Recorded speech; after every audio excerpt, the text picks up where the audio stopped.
Let's talk about new red hero from Untold Tales 2 Aethslegaur. Class, Fighter. Mana, Slow. At max statistics he has Attack, 1678. Defense, 1578. Health, 3033. Ether Power, Regan.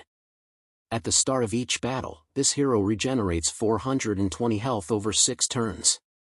Passive ability, Empowered Resist Burn. This character has innate resistance against burn and gains 450 boosted health and 5% mana each time they resist. Second is, the Molten Core activates each time this character's special skill is cast. All enemies receive corrosive burn for 3 turns.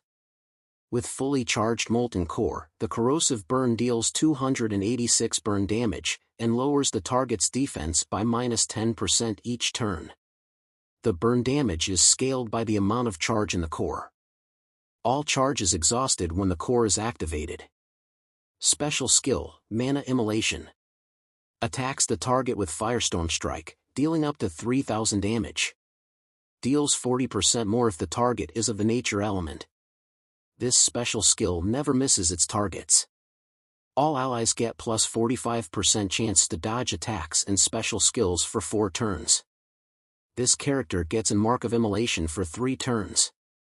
Whenever an enemy or an ally receives burn damage, the caster gains a stack. Max, 10. Each stacks increases mana generation of the caster by plus 6%. I'm a fan of slow heroes, especially when they are game changers, high risk, high reward characters. Unfortunately, that's not the case here. Literally every other hero in his category hits harder when you consider overall damage and speed. Dodge is great, but it's not very effective when it's tied to a slow hero.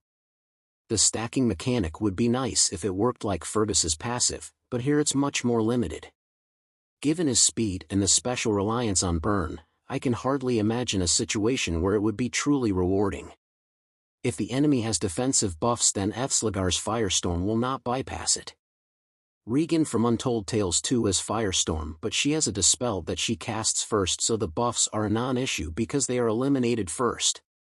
Regan hits 3 enemies at around 1900 consistently and debuffs them at fast mana speed. I was saying that it would be nice if they at least added the bypass enemy defensive buffs to this character to make sure the one enemy he does hit, gets hit hard every time without having to use a different ally to do it.